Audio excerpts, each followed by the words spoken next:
The council chamber was silent. Commander stood before the great assembly, watching the holographic display rotate slowly above the metal floor. 6 red dots glowed in the darkness of space, each one marking a place where an entire fleet had vanished. The last dot was only 3 months old. 6 armadas, Counselor Thrax said, his voice echoing through the massive hall. Gone, not defeated, not destroyed, simply gone. Nodded slowly. He had studied every report, watched every recording. The pattern was always the same. A fleet would approach the small blue planet called Earth. Communications would stop. Then nothing. No wreckage, no survivors, no evidence they had ever existed except for their last known coordinates. What weapon could do this? Asked Counselor Thrax, his 3 eyes fixed on with concern. What technology could make entire fleets disappear without a trace? The other council members whispered among themselves. Some spoke of ancient weapons from the old wars. Others suggested the humans had found something in their system, some artifact from a dead civilization. The theories grew wilder with each passing moment. Remained quiet. He had commanded fleets for 40 cycles. He had fought in 12 wars. He knew weapons and he knew fear. Whatever waited near Earth was unlike anything the galaxy had seen before. The humans call it the Silent Zone, finally spoke. Ships enter, nothing returns, not even a signal. The chamber fell silent again. The holographic display zoomed in on Earth, showing the small planet rotating peacefully. It looked harmless, peaceful even, but appearances meant nothing in war. I volunteer to lead a reconnaissance mission, said firmly. We have new stealth technology. We can observe without being detected. We can learn their secret. Thrax considered this carefully. Sending another fleet seemed foolish, but doing nothing was worse. The humans had recently sent a diplomatic vessel toward the Council's space. It would arrive soon. They seemed friendly, but the missing fleets told a different story. Very well, Thrax agreed. Take your best ships, use the stealth systems, do not engage, only observe and report. Bowed and turned to leave. As he walked through the massive doors, he heard Thrax add quietly, and Commander, do come back. 3 days later, Ambassador stepped off her ship onto the Council station. She was small compared to most species in the galaxy, standing barely 5.5 feet tall. Her black hair was tied back neatly, and she wore a simple blue uniform with Earth's symbol on the shoulder. The guards escorted her through the corridors. She noticed how they kept their distance, how their hands stayed near their weapons. Fear, she realized. They were afraid of her. The council chamber was more impressive than the videos had shown. Hundreds of species filled the seats, representing thousands of worlds. Felt incredibly small standing on the speaker's platform, but she kept her back straight and her voice steady. Honored counselors, she began, I come from Earth with a message of peace. We wish to join the galactic community. We offer trade, knowledge, and friendship. Murmurs filled the chamber. Some sounded curious, others sounded suspicious. Counselor Thrax raised his hand for silence. Ambassador, he said carefully, your message of peace is noted. However, we must address a concerning matter. 6 of our fleets have disappeared near your world. Can you explain this? His expression showed genuine confusion. 6 fleets. Counselor, Earth has had no hostile contact with anyone. We've been alone in our system until we developed faster-than-light travel 3 years ago. Yet the fleets are gone, Thrax pressed. Surely Earth would notice ships approaching your planet. If hostile fleets approached Earth, yes, we would notice, said slowly, and we would defend ourselves. The chamber erupted in noise. Guards moved forward nervously. Thrax raised both hands for calm. You admit to destroying them, another counselor demanded.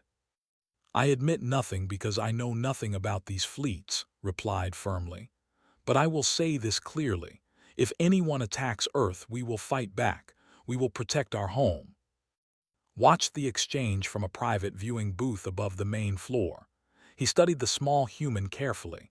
She showed no signs of lying, no nervousness, no guilt. Either she truly knew nothing about the missing fleets or humans were excellent liars. She seemed sincere, said beside him. The science officer had joined to observe the human. Perhaps Earth's military doesn't inform their diplomats. Perhaps, agreed. Or perhaps she's telling the truth and those fleets attacked first. That thought troubled him more than he wanted to admit. If the fleets had attacked and Earth had defended itself, that meant Earth had the power to destroy 6 advanced armadas. The implications were staggering. Below, Ambassador was finishing her speech. We understand your concerns. We welcome your investigation teams. Come to Earth. See our world. Talk to our people. We have nothing to hide. A generous offer, Thrax said. However, we must first understand what happened to our missing ships. Commander will lead a reconnaissance mission to your system.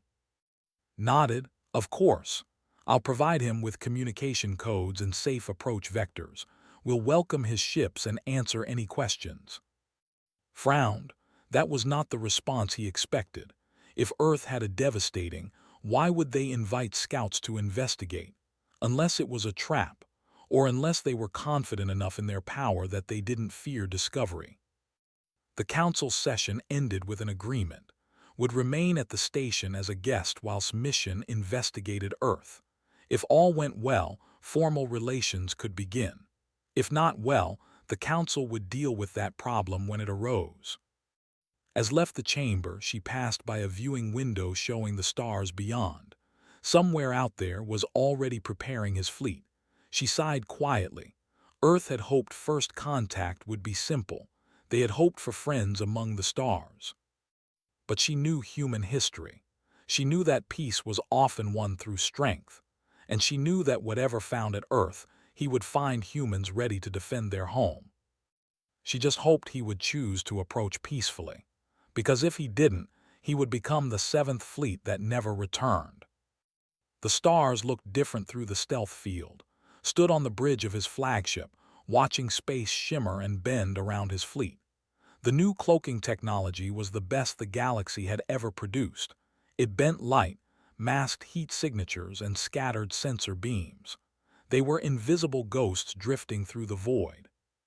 Approaching the outer boundary of Earth's system, reported from his station.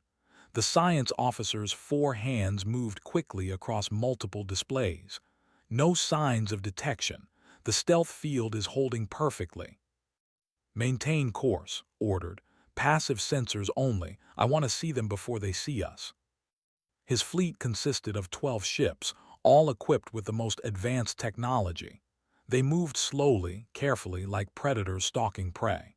The journey from the edge of the system would take several days, but was patient.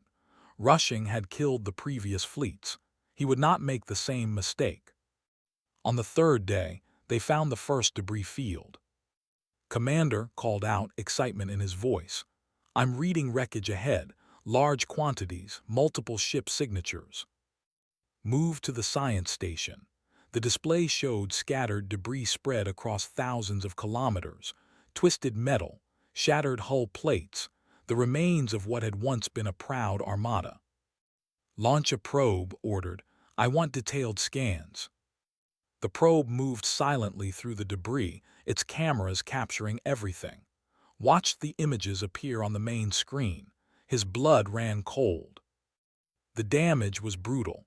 Hull sections showed massive kinetic impacts. Some pieces were melted from extreme heat. Others were torn apart by explosions. But what troubled most was what he didn't see. There were no signs of energy weapons, no plasma burns, no particle beam damage.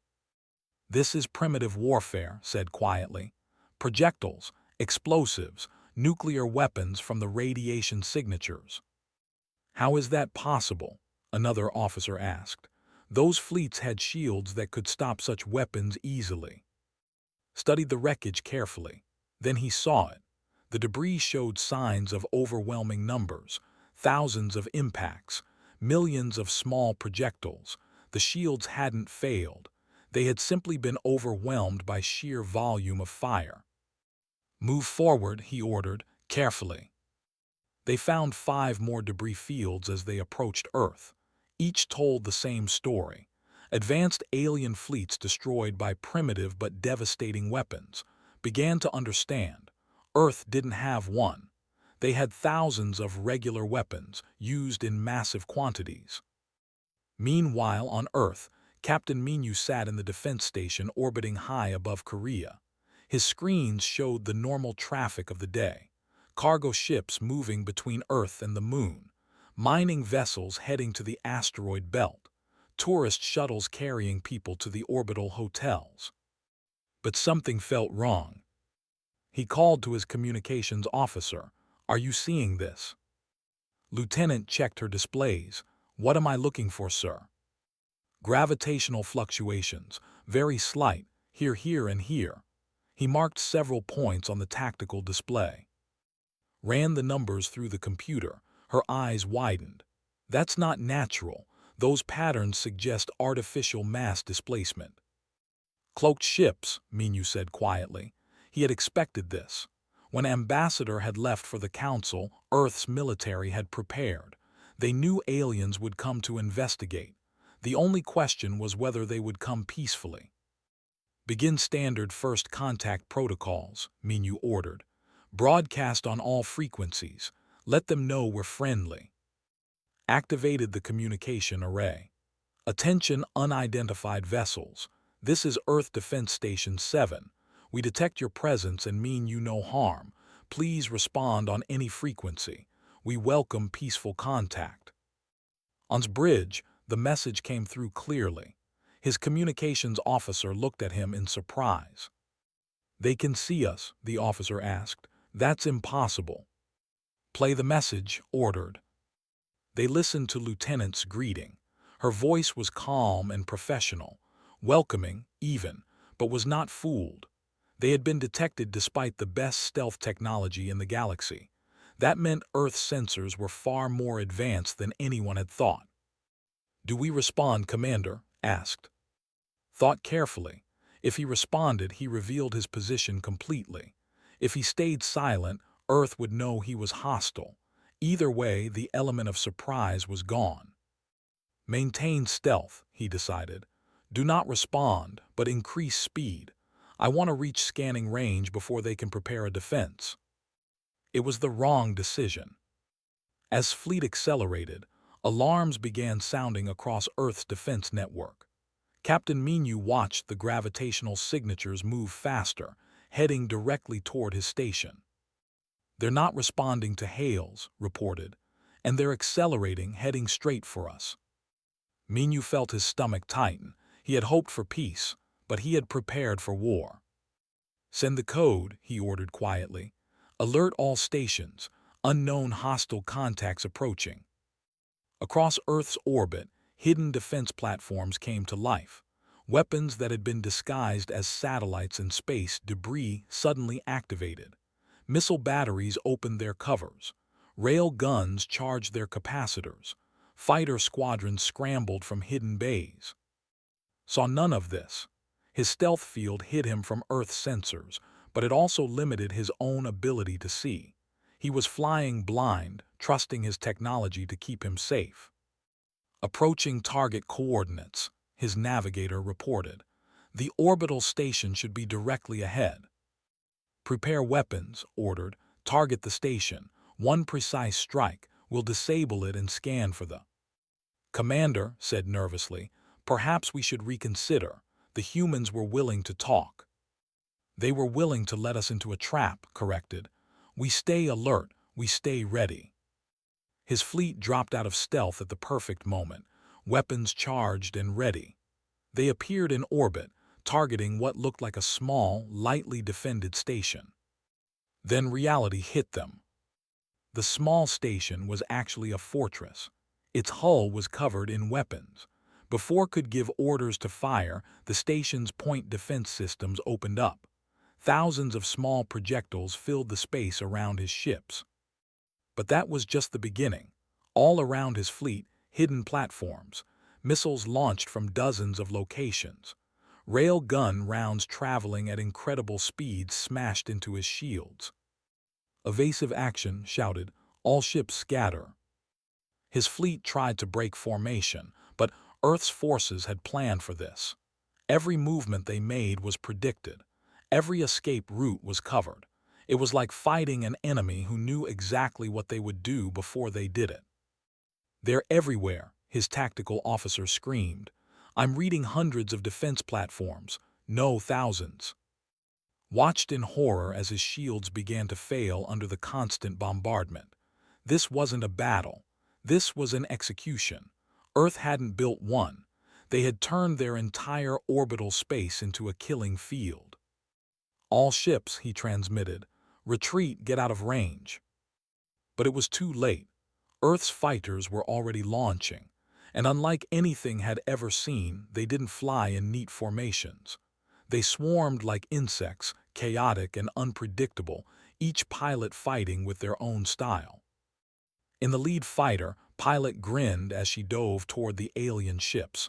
Her targeting computer couldn't keep up with her movements, so she flew by instinct.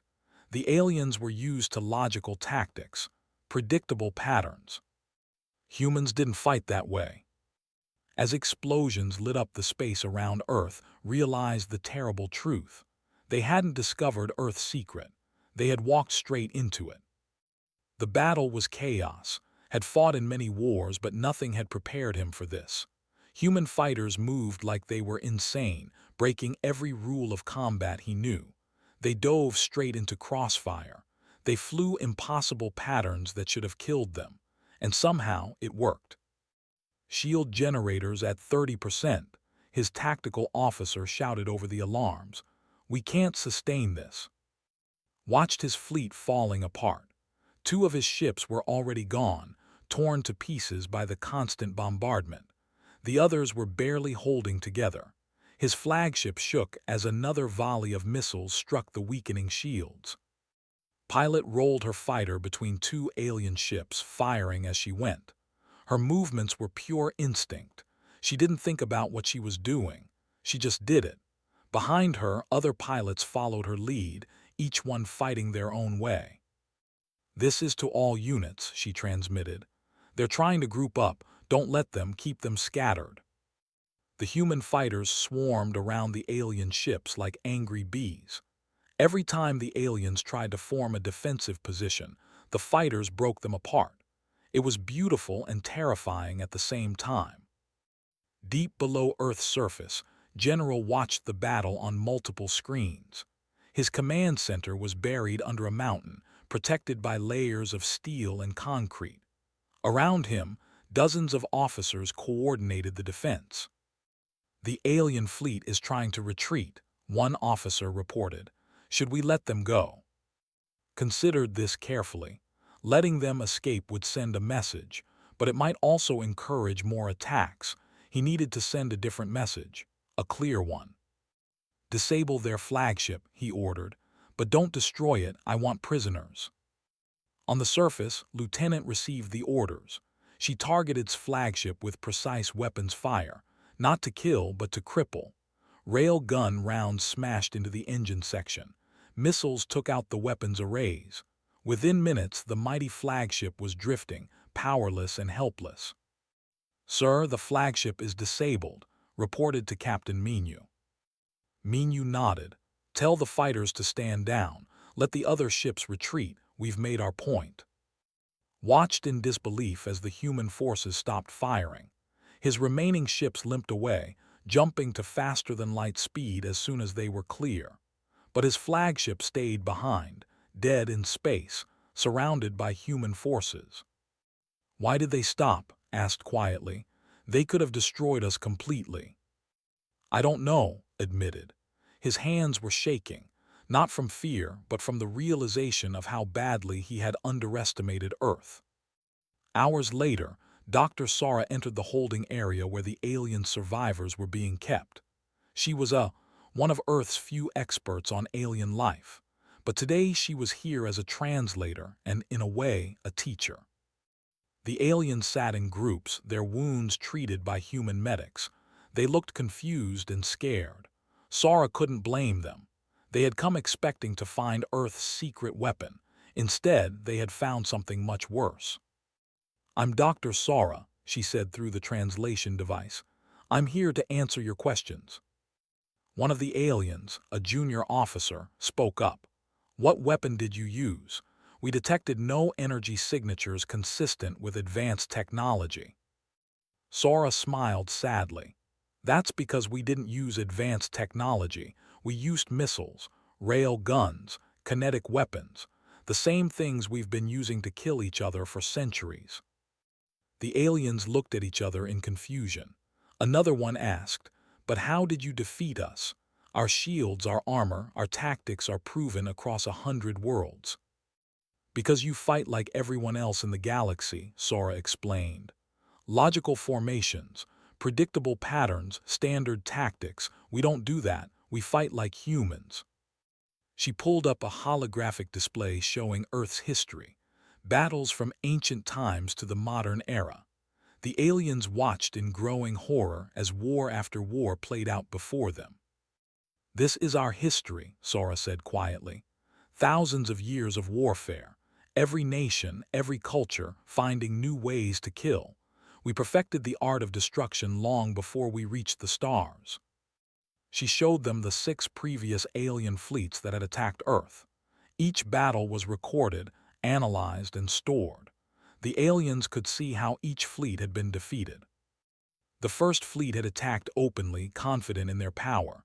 Earth's nuclear arsenal had surprised them. Hundreds of warheads launched from hidden silos across the planet. The fleet's shields had held against the first wave, but not the second, or the third, or the 10th. The second fleet had learned from the first. They had stayed in high orbit using long-range weapons, but Earth had hidden defense platforms throughout the orbital space, disguised as debris and satellites. When the fleet had gotten close enough, the platforms had revealed themselves. Thousands of guns firing at once. The third fleet had tried to overwhelm Earth with numbers. They had sent hundreds of small ships instead of a few large ones, but humans had experience fighting swarms. Fighter pilots trained in tactics developed during World War II had adapted those old strategies to space combat. The alien swarm had met a human swarm, and the humans had been better at it. "You see," Dr. Sora explained, "each fleet thought they had learned from the previous one. Each fleet thought they had found the answer. But Earth doesn't have one answer. We have thousands." She pulled up more data. "The fourth fleet tried to land ground troops. We used biological weapons, not to kill them but to make them sick. They retreated before the real fighting even started. The fifth fleet tried cyber warfare. They tried to hack our systems and take control, but our networks are fractured, separated. There is no central computer to hack. They spent weeks trying to break into systems that couldn't talk to each other anyway." The sixth fleet was they studied all the previous battles. They came prepared for nuclear weapons, kinetic weapons, fighters, everything. But they forgot one thing. "What?" asked from the back of the room. He had been listening quietly, but now he needed to know. Sora looked at him directly. "They forgot that humans are creative. That pilot who flew like she was crazy, she made up those moves on the spot. Every pilot flies differently. Every ship captain thinks differently. Every commander has their own style. You can't prepare for that. You can't predict it." She pulled up footage of Spider weaving through the battle. "Your computers tried to predict her next move. They failed every time because she wasn't following any rules. She was just reacting, improvising, surviving." Spoke up, his voice shaking.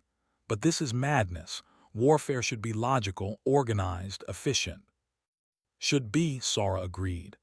"But human warfare never has been. We fight with emotion, with desperation, with creativity, and after thousands of years of practice, we're very, very good at it." She showed them one final image.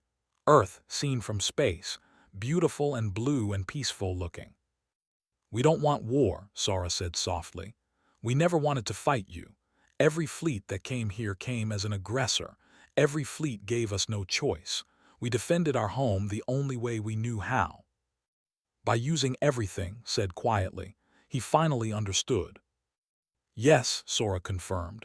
We weaponized everything.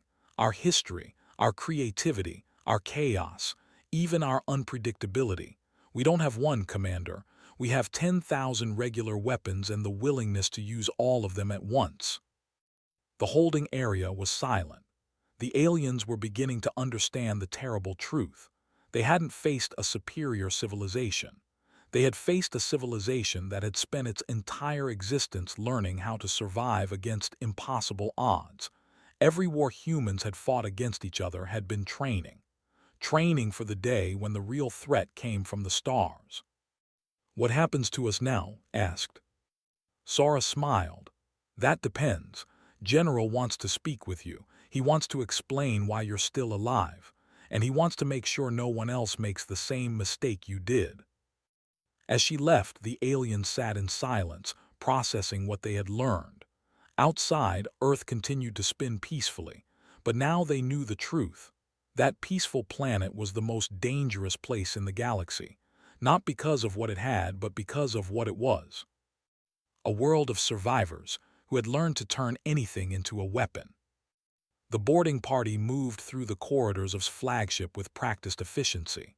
Major led the team, her rifle ready but not aimed at anyone. Behind her, 20 Marines spread out, securing each section of the ship. Clear, one Marine called out after checking a side room. Clear, another confirmed from down the hall. Had done this before.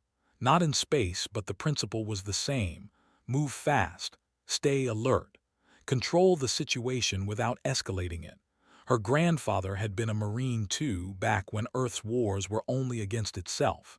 He had taught her that true strength was knowing when not to pull the trigger. They found the alien crew gathered in the main cargo bay. 37 survivors, some wounded, all frightened, stood at the front, trying to maintain some dignity despite being a prisoner on his own ship. Commander said formally, by order of Earth Defense Command, this vessel is now under our control. Your crew will be treated well. No one will be harmed unless they resist. Studied the human soldier. She was small compared to his species, but she moved with confidence. Her weapon was ready, but her finger was off the trigger. Professional, disciplined. Why are you doing this? He asked. Why not just kill us? Because you surrendered, replied simply. The fight is over. But we attacked you, insisted. We came as invaders. Yes, agreed. And you lost. Now we move forward. She gestured for a medic to come forward. Check their wounded. Make sure everyone gets treatment. Watched in confusion as human medics moved among his crew, treating injuries without hesitation. This wasn't how wars worked. The victors were supposed to be cruel. They were supposed to take revenge. I don't understand your people, he said quietly. Most aliens don't, replied with a slight smile. Ambassador is on her way. She'll explain better than I can. While the Marines secured the ship, Engineer led a salvage team through the flagship's technical sections. His job was to assess the alien technology and make sure the ship posed no threat. Incredible, he muttered as he examined the engine core. This power generation system is at least 50 years ahead of ours. His assistant, a young technician, ran scans on the weapons arrays. Their beam weapons are impressive too, but look at this. They have almost no backup systems. If the main power fails, everything shuts down. Frowned, they built for efficiency. Single points of failure everywhere. One good hit and the whole system collapses. Why would they design it that way? The assistant asked. Because they never had to fight for survival, explained. Look at our ships, redundant systems, backup power, manual overrides. We designed everything assuming it would break. They designed everything assuming it would work. He pulled up schematics on his tablet, comparing the alien ship to human vessels. The differences were striking. The alien ship was elegant, streamlined, perfect. Human ships were blocky, ugly, and covered in what looked like patches and additions. We build like we're always expecting the worst, said. Because historically, the worst always happened. Ambassador arrived on the flagship 6 hours later. She had rushed back from the council station as soon as the battle began. Now she walked through the captured ship, her expression carefully neutral. Was brought to what had been his command center. Now it was occupied by human officers monitoring various systems. Captain Minu stood near the main display, reviewing battle data. Commander said, bowing slightly, "We meet again under unfortunate circumstances." "You knew this would happen," accused. "You invited us here to trap us." "No," said firmly. "I invited you here to learn about us peacefully. You chose to attack. That was your decision, not ours." She pulled up a holographic display showing the communication records. "Lieutenant sent you 3 messages offering peaceful contact. You ignored all of them. You accelerated toward our station with weapons charged. What did you expect us to do?" Had no answer. She was right. He had assumed the worst. He had expected a trap, and in doing so he had created the very situation he feared. "Sit," said, gesturing to a chair. "We need to talk, really talk." Sat slowly, took a seat across from him, and Captain Minu joined them. The 3 sat in the captured command center of an alien warship, surrounded by the aftermath of battle. "Let me tell you about Earth," began. "Not the military reports, not the battle data, the real Earth." She pulled up images of Earth's history, ancient civilizations, medieval kingdoms, modern nations. For most of our existence we fought each other, nation against nation, tribe against tribe, sometimes family against family. We had thousands of different cultures, all trying to survive in the same small world. "We fought over everything," she continued. "Land, resources, religion, ideas, pride. We developed thousands of ways to kill each other. Swords, guns, bombs, poison. We got very creative about it. Watch the images of human warfare. Battles on land, sea, and air. Weapons from simple clubs to nuclear missiles. The scale of violence was staggering." "Then something changed," said. "We developed nuclear weapons powerful enough to destroy our entire planet. We came so close to using them, so close to ending everything. But we didn't. We pulled back from the edge." She showed images of the United Nations, peace treaties, international cooperation. "We learned to talk instead of fight, slowly, painfully, but we learned. And when we finally reached the stars, we hoped we could leave all that violence behind." "But you didn't," said. "No," admitted. "We didn't, because we learned another lesson through all those wars. Peace is only possible when you're strong enough to defend it. We prepared for the worst while hopping for the best." Captain Minu spoke up. "Commander, you faced Korea's section of Earth's defense grid. Korea is just one nation. We have over 200 nations, each with their own military forces." His eyes widened. "What?" "Earth doesn't have one unified military," Minu explained. "We have hundreds. We coordinate, yes, but each nation maintains its own defense forces. Each has its own weapons, its own tactics, its own technology." He pulled up a map of Earth, showing the different defense zones. "You happened to attack near Korea, so you faced Korean forces with Japanese and Chinese backup. If you had attacked near America, you would have faced different weapons and different tactics. Near Russia, different again. Near Europe, different again." "This is madness," said. "How do you coordinate anything?"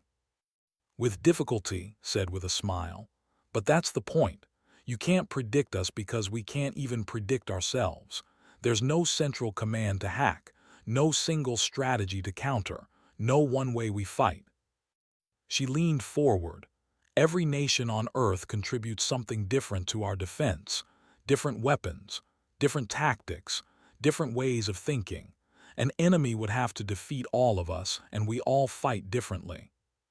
Sat back processing this information. He had assumed Earth was like other spacefaring civilizations, united, organized, predictable. Instead, they were chaotic, fractured, and somehow that made them stronger. "So what happens now?" he asked. "Do you execute me for attacking you?" No, said. We're going to send you home, you and your crew. Your ship is damaged but repairable. We'll fix it enough to get you back to the council. Why, demanded, why show mercy? Because we want peace, said simply. We've had enough war to last 1,000 lifetimes. We don't want to fight you or anyone else, but we will if we must. She stood up, looking out at Earth through the viewport. The planet hung in space, beautiful and serene. We want you to go back to the council and tell them the truth. Tell them what you found here. Not just humans who have learned to survive against any odds.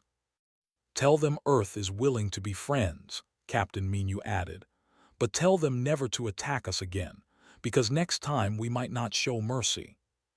Looked at the two humans. They were offering him his life, his crew's lives, his ship. Despite the fact that he had come to destroy them, it was the last thing he expected. I will tell them, he promised. I will tell them everything. Good, said. Because there's one more thing you need to understand, Commander. Something important. She looked him directly in the eyes. You came here thinking we had some secret, some special weapon, but the real secret is simple. We survive. No matter what happens, no matter who attacks us, we adapt, we overcome, we survive. That's not a weapon, she said quietly. That's just who we are. 6 months had passed since the battle. Stood once again in the council chamber, but everything felt different now. He wore the robes of an ambassador instead of military armor. His crew had returned home as heroes who survived the impossible, but knew the truth. They had survived only because humans chose to let them live. The council chamber was packed. Every species wanted to hear about Earth. Rumors had spread through the galaxy like wildfire. Some said Earth had ancient weapons. Others claimed humans were savage beasts. The truth, new, was both simpler and more terrifying. Counselor Thrax called the session to order. Ambassador, you have returned from Earth. Please share your findings with the council. Stepped forward. Behind him, Lieutenant from Earth stood ready to assist. The humans had sent her as a gesture of goodwill to provide their perspective on the events. Her presence made many counselors nervous. Honored counselors began. I went to Earth seeking I found something far more dangerous. I found humans. The chamber erupted in whispers. Thrax raised his hand for silence. Activated the holographic display. Images of the battle appeared, showing the brutal efficiency of Earth's defense. The 6 fleets that vanished were not destroyed by any single weapon. They were destroyed by everything. Humans don't have one answer to war. They have thousands. He showed footage of the debris fields his scouts had found. The first fleet was destroyed by nuclear weapons, primitive but effective when used in massive quantities. The second fell to hidden defense platforms. The third was overwhelmed by fighter swarms using unpredictable tactics. Captain's former second-in-command stepped forward. He had taken over military duties while became an ambassador. We analyzed the battles thoroughly. Each fleet used standard military doctrine, logical approaches, proven strategies. The humans countered every single one. The display changed to show Earth's military structure. This is what makes them truly dangerous, continued. They don't have a unified command. They have over 200 separate military forces, each with their own weapons and tactics. There is no central weakness to exploit. A counselor from the warrior caste spoke up. But surely advanced technology can overcome primitive weapons. That's what we thought, replied. We were wrong. Our shields can stop energy weapons easily, but human kinetic weapons don't use energy. They use mass and velocity. Thousands of projectiles hitting the same spot. Our shields overloaded. He pulled up data from his flagship's final moments. Our computers tried to predict their fighter movements, failed every time. Human pilots don't follow standard patterns. They improvise. They react. They do things no computer would predict because no logical being would try them. Lieutenant stepped forward. May I speak, counselor? Thrax nodded. curious to hear the human perspective. "Everything Commander says is true," began, "but he's missing the most important point. We didn't want to fight him. We sent 3 messages offering peaceful contact. We only fought because he gave us no choice." She activated her own display showing Earth's history. "My world has known nothing but war for thousands of years. Every culture, every nation, learning to survive against enemies. We got very good at it, but we also learned something else. We learned that peace is better." Images of Earth's cities appeared. Millions of people living together, different cultures, different languages, different beliefs, all coexisting. "After the last World War, we almost destroyed ourselves," continued. "Nuclear weapons nearly ended everything, but we stepped back from that edge. We learned to talk, to negotiate, to find solutions without violence. When we reach the stars, we hope to find friends," she said softly. "We hoped the galaxy would be different from our violent past, but 7 fleets have attacked us. 7 times we've had to defend our home. We're tired of fighting." Another counselor spoke. "But you're so dangerous. How can we trust you won't attack us?" "The same way we trust you," replied. "By choosing to. Earth has sent delegations to 12 worlds since the battle. We've offered trade agreements, cultural exchanges, scientific cooperation. We've given medical technology freely to worlds suffering from plague. We've shared our agricultural methods with worlds facing famine." She looked around the chamber. "We could have used our military strength to conquer. Instead, we're using it to defend while we build friendships. Judge us by our actions, not your fears." Thrax considered this carefully. "What guarantee do we have that Earth won't become aggressive?" Spoke up. "I can answer that, counselor. I spent months on Earth after the battle. I walked their cities, met their people, studied their culture. They are genuinely peaceful, but they are also genuinely dangerous when threatened." He pulled up footage from Earth streets. Children playing, markets bustling, people living normal lives. This is what they fight to protect, not territory, not resources, home, family, the simple right to exist. As long as we don't threaten that, we have nothing to fear from them. "But if we do threaten it," another counselor asked. "Then we become the 8th fleet that never returns," said bluntly. "I recommend we accept Earth's offer of peaceful relations, immediately." The council debated for hours. Some argued for caution, others pushed for quarantine. A few even suggested a preemptive strike before Earth became too powerful, but slowly, opinion shifted. Finally, Thrax called for a vote, all in favor of establishing formal diplomatic relations with Earth. The vote was nearly unanimous. Only a handful of counselors abstained. "Then it is decided," Thrax declared. "Earth will be welcomed into the galactic community, but let it also be known that Earth is a protected world. No military vessels are to approach their system without prior approval. Any aggression toward Earth will be met with sanctions from this council." Bowed respectfully. "Thank you, Counselor.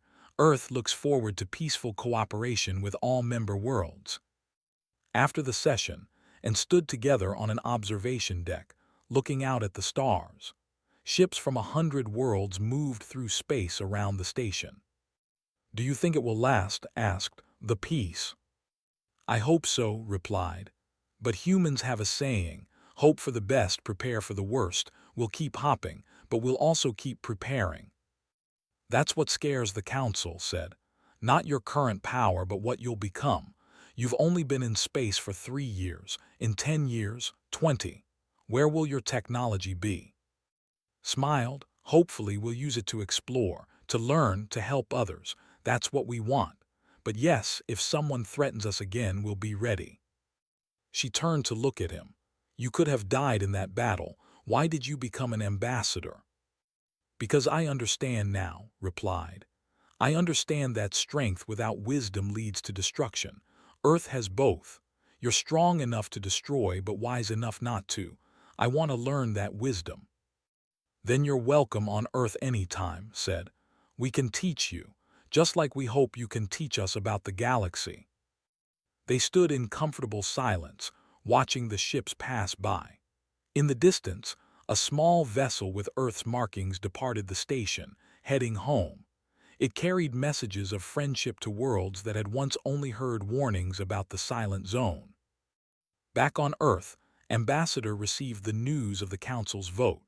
She stood in the same command center where General had coordinated the defense months ago.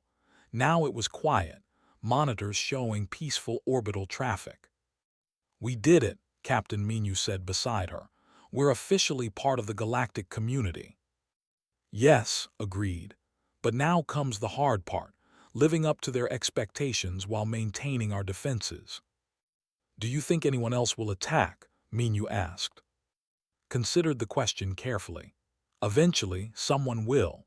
There's always someone who thinks they're special, who thinks they can succeed where others failed.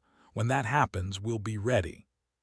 She pulled up a display showing Earth's orbital defenses. After the battle, every nation had agreed to expand the defense grid. More platforms, more fighters, more of everything. "But until then," continued, "we focus on peace. We make friends, we trade, we learn. We show the galaxy that humans are more than warriors." Minu nodded. "And if they forget, if someone attacks again?" His expression hardened slightly. "Then we remind them why no one returns from attacking Earth." Far across the galaxy, in military academies and council chambers, Earth became a case study. Young officers learned about the battles. Strategists analyzed the tactics. Diplomats studied the aftermath. The lesson was always the same. Never underestimate a species that has spent its entire existence learning to survive. Never assume primitive means weak. And never, ever attack someone's home unless you're prepared for them to fight with everything they have. Earth's designation in the galactic database changed. No longer silent zone, no longer unknown threat. Now it read simply, "Earth protected world approach with peace." And in the fine print, visible only to those who looked closely, was a note added by Counselor Thrax himself. "Humans are capable of great kindness and terrible violence. Give them reason for the first, and you'll never see the second. Give them reason for the second, and you'll never see anything again." It was a message, a warning, a truth learned at great cost by 7 fleets that thought they could conquer Earth. The silent zone had a voice now, and its message was clear. "Come in peace and be welcomed. Come in war and be forgotten.